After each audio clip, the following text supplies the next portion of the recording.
Okay, so today we are going to answer our Q&A questions, and I'm going to be totally honest, I haven't looked at any of them. Ian's told me a few of them, but he didn't want to discuss any of our answers because he didn't want us to bias each other, so going in blind. Okay, stepping back a couple steps. First of all, welcome to Minnesota. This is our home. Beautiful weather here right now. And second of all, we hit 1,000 subscribers. Let me just hit the table. I'm sorry, the bug I'm nervous. Now, our Q&A questions, as Meg was just saying, I've personally only read through them really quickly when I've wrote them down right here, and Meg has no concept of what the questions are. So I think how we're going to do this to keep it so we're not like influencing each other is I'll ask the question, and then Meg will start by answering one of the questions, and then we'll just kind of alternate back and forth. And we'll try to keep this not super boring as well as not super long. So, here we go. Question 1. We'll start with you. Okay. So, favorite way to travel, meaning like plane, train, boat, so on and so forth. I would say the trains, especially when they're clean. I will have to say the Vietnam train was not my favorite, but any other train, especially like Europe, the Thailand train, it just feels so efficient. Like it's not, you don't have to go on the check-in process like you do for a plane. It's just to the point. They're often smooth. I really like trains. Yes. Trains are great. Just to be different, I'm going to say planes as well. I really enjoy the long international flights. I think they're a fun experience. You get some meals and stuff like that. Obviously, the short flights are kind of a pain in the butt, but overall, don't mind flying either. Okay, question 2. If you did the exact same trip, would you do anything differently? Okay, I'll start answering this one. Yes, there's probably quite a few things that we do differently. I would say the major one comes in the category of planning.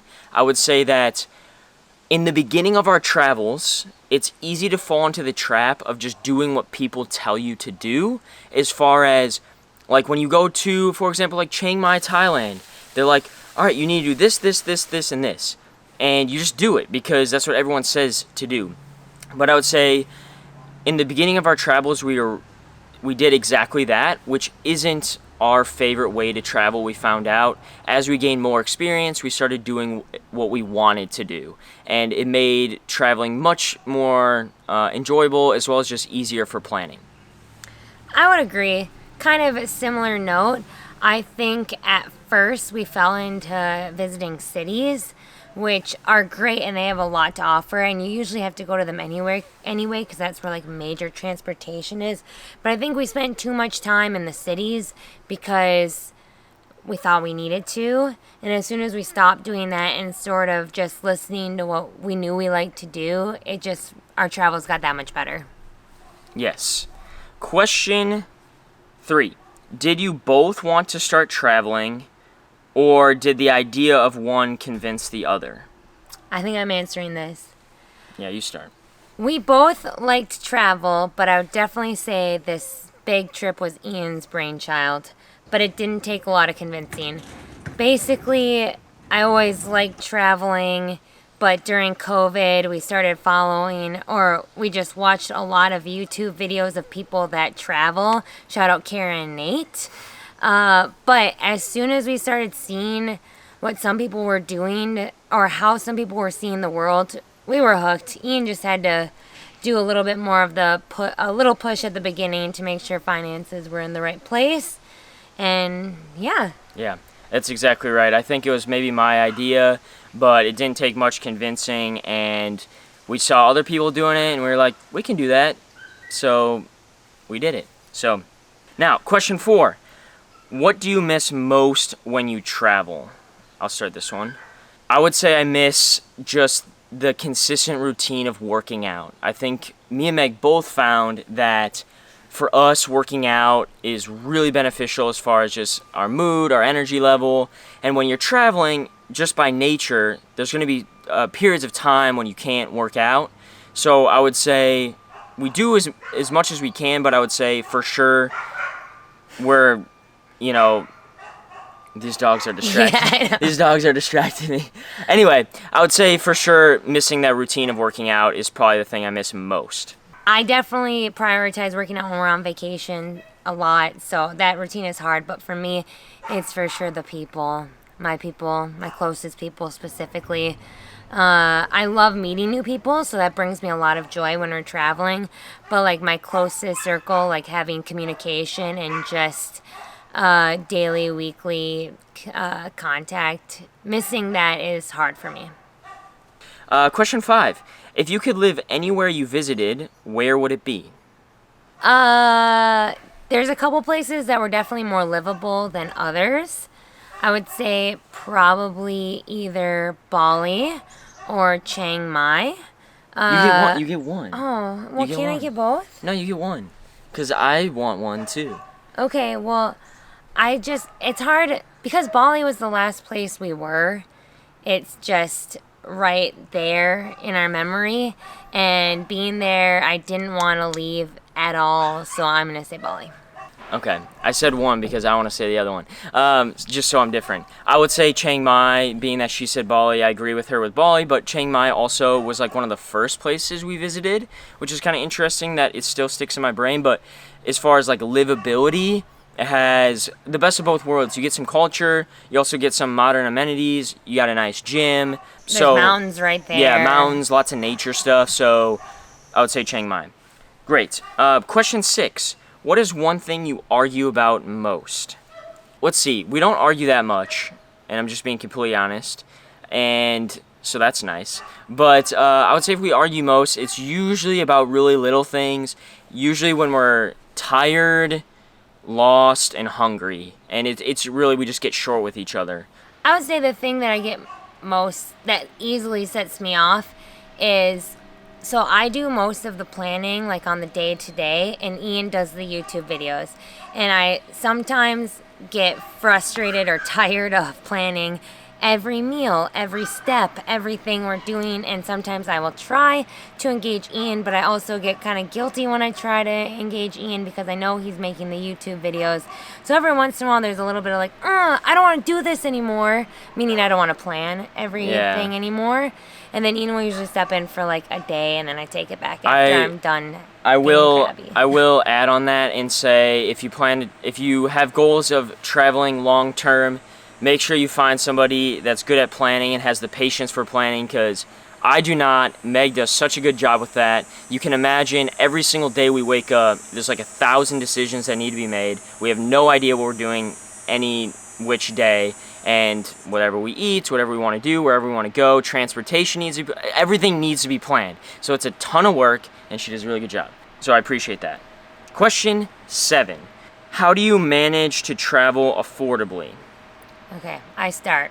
Yes. So with me being the one that plans a lot, making sure, I think this is one big tip that helped us a lot.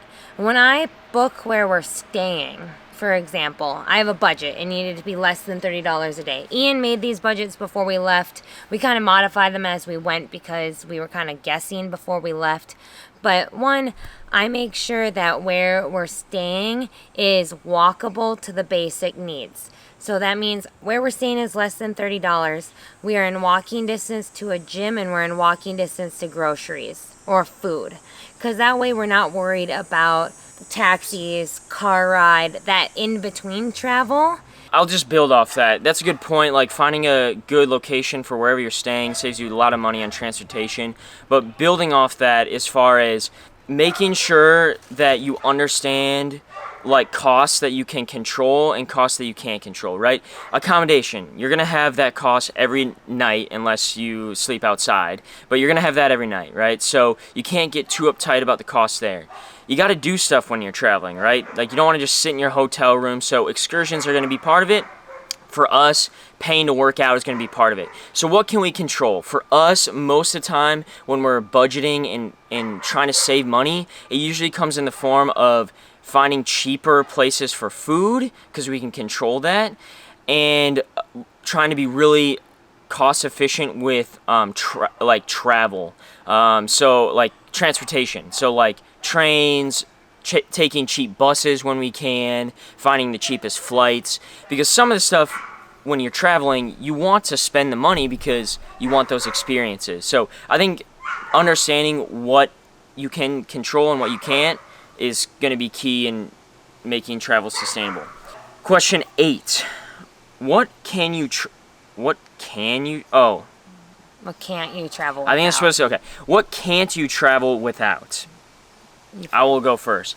This one's surprising to me, and I'm sure there's quite a few things that I would want to always be traveling with, but there's one thing that I packed in particular that was something that I use almost daily, which was a big, like I think it's 31-liter dry pack. Now, I used it packs up really small in my suitcase, and I use it basically for a daily backpack outside of like my heavy technology backpack. And it's also 100% waterproof, so like any trek that we went on, I used it, especially because I'm carrying around a bunch of camera gear. Really, like any excursion, I used it. I used it almost every single day, which was a big surprise. And in the beginning, I was not sure if I wanted to put it in my suitcase because it took up a lot of space, but it was 100% worth it.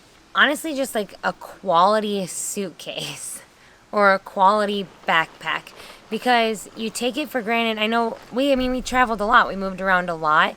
And having something that you knew was like everything was going to fit in. It wasn't going to break apart. It was sturdy. It was small enough where we could carry it on if the airline would accept it. But it was also durable enough that we could check it. And then I was just never really worried about our stuff when we were packing up and moving.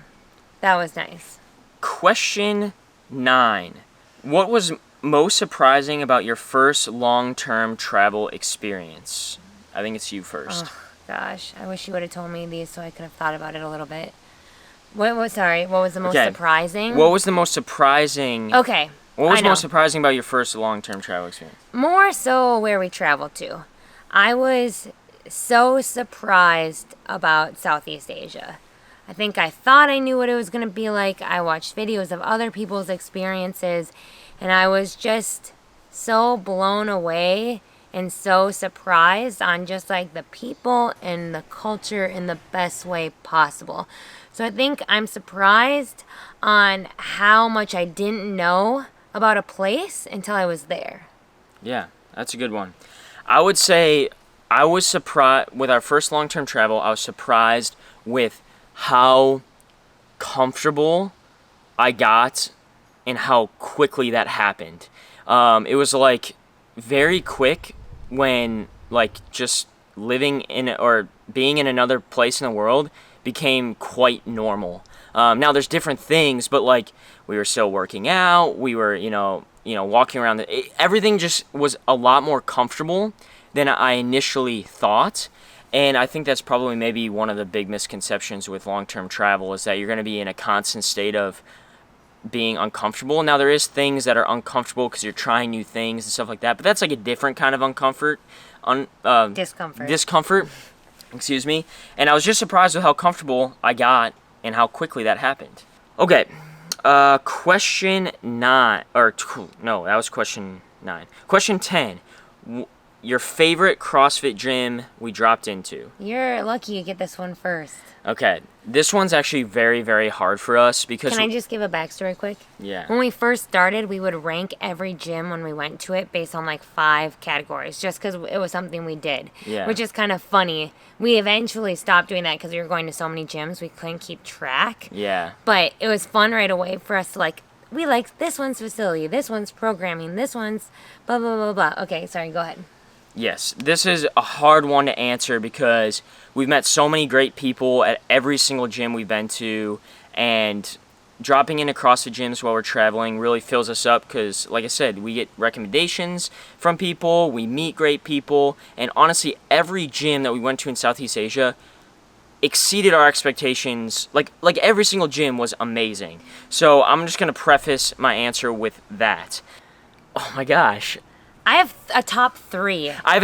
God, I don't know if I can do this to the gyms. Like, I don't know if I can pick one. Okay, I'm just going to say one that I thoroughly enjoyed, and then we'll build off of it. Okay. I thoroughly enjoyed CrossFit Chiang Mai. You go. My 2, the next 2, because I think we have an agreement. Just say one, and then okay. Just say one. I'm going to say Wanderlust. Because there was so many people, the facility was so amazing. And then I'm gonna say So, one more. yeah, I'm gonna say one more. CrossFit Siam. Is that what you're saying? Yeah, I was gonna say it. Say it too. We can Well, say it you together. were going to. You said it before me. Okay, why Siam was so great was that there are 90-minute classes, which was awesome. I love how you rushed to get it out before me. I know, because You're I like, wanted to say it. Sorry. Okay, we're taking way too long on this question. We loved every single gym. We loved every single person that we met at every single gym. So drop into every gym that you can in Southeast Asia because they're all amazing. Yes. Okay, done with that question. Question 11. What was the most interesting thing we ate in Southeast Asia? Is it? I think it's your turn. Yeah, well, if you watched our food tour in Hanoi, that is all of the most interesting foods we ate. Yeah. For sure, 100%. Okay, say one thing that you thought was the most interesting. The most interesting was probably the burrito egg. Is that what it's called? I don't know if that's what it's called. It was like the half-formed duck. That Yeah. was and interesting is a good word for it because it wasn't even bad. I won't even say bad because there was things we ate that I thought were worse tasting than that. Yeah. But that one was weird. Yeah, I'm just gonna build off that. I think that was like the weirdest thing that we had. Eating in Southeast Asia was just an interesting experience to begin with how they prepare the food, what kind of foods you're eating. Overall, try everything you can in Southeast Asia because you'll be pleasantly surprised, I'm sure. I say that about Hanoi, but it was also our favorite food. Yeah, it was our like favorite that food. Cuisine was our all-time favorite. So yeah. What was one thing unexpected that we learned while traveling? That's kind of like another question. Specific to Southeast Asia, I was amazed at how nice the people were. Like, not that I was expecting people to be nice because I've heard great things about Southeast Asia, but like they exceeded the expectation tenfold. Like everyone just had your best interests in mind. Like people would just stop and put down whatever they're doing to help you if you needed help or you had questions or like you needed somebody to look after your luggage or whatever it may be. It was like people were super nice. Okay, I'm going to do two quick things. One, every single expedition or excursion we did was far more advanced than they let on, which was always shocking. We like that, but like if you were going in and were unprepared, like, whoa. Two, kind of building on the CrossFit gym one, I definitely thought when going to Southeast Asia that the gyms and the coaching was going to be sort of underdeveloped just because it's not as prevalent over there, and I was totally wrong. Okay, question 13. Okay, we're getting there. Question 13. What do we do for work? This doesn't really have to do with travel, but what do we do for work? Go ahead. So we both work at a CrossFit gym, which is why CrossFit is big on this channel. I was the manager of a box in Minnesota. Ian was a performance coach. We both coached as well. We didn't just do CrossFit coaching, though. That was like our group class offering, but we also do private training, corporate wellness, team training, youth training. Did I miss anything? No. We both went to school for exercise science or kinesiology, and so we're in the fitness industry. Yeah, we have a passion about fitness, and we love sharing it with people, and we'll probably keep doing that for the rest of our lives in some way, shape, or form. Shout out to our gym in Minnesota. If you're ever in Minnesota, the Powerhouse, drop on in. Good people there, and make sure to check it out if you are in Minnesota ever. Minneapolis specifically. 14. How long do we intend to travel? I will start this. I think for me, I think that this answer maybe is similar for both of us, but maybe we have some different ideas around it. I want to travel. It depends what your definition of travel is. I want to travel for the rest of my life. In what capacity, that might change throughout our life. But I think depending on what direction our life heads, we'll always be traveling. Like, we love doing new things. We love meeting new people. We love going to new places. So I think we'll be traveling for the rest of our lives. Yeah, very similar. My biggest thing that I was hoping to take away from Ian and I doing like this longer term travel is to just create this family value of travel that we can maintain for the rest of our lives.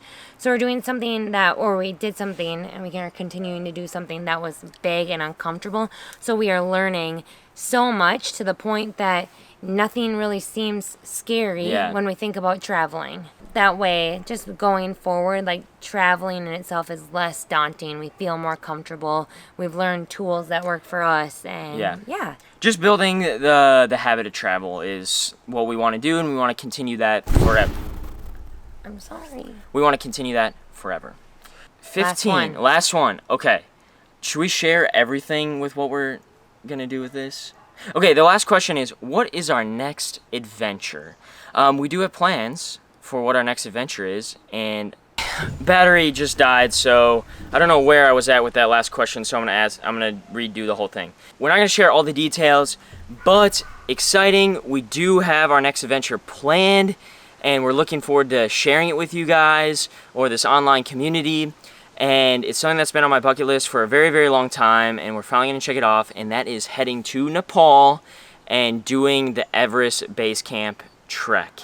We're really looking forward to it. I think it's gonna be a great time. It's like 14 days. Yeah, it's 14 days. So it's gonna be super fun. Big. We're gonna document the whole thing, obviously, and it's gonna be amazing. Now, outside of that, we plan to head back over to a similar part of the world, Southeast Asia, probably. We don't know exactly what we're going to do. We'll probably make some stops along the way, and obviously continue to bring you guys along and do cool adventures and work out a lot and stuff like that. So there's definitely going to be more content coming, more travel content, which we are really excited to provide for you guys, because we don't know how long we'll be able to do this, and I hope we can do it forever, but you just never know with things and costs and all that stuff. So really excited to be able to make some more videos probably and keep it going. On that note, if there's anything that we do really well that you like, or something that, I don't know if we want to ask what you don't like. Yeah, maybe ask what you don't like. If there's something that we do that you don't find as much value in, maybe that's a better way to put it, you should leave a comment and let us know. Because we're still kind of defining what our channel looks like and what our content looks like. So we love your input from the 1,000 of you that are following, which is super fun. Yeah. So thanks to everybody who is still watching this video and not bored out of their mind. Thank you for watching. We really appreciate it. Hopefully you guys are getting value out of our channel, and we'll continue to grow this community and hopefully provide even more and more value for you. But thanks for watching, and we will see you in the next video, next adventure.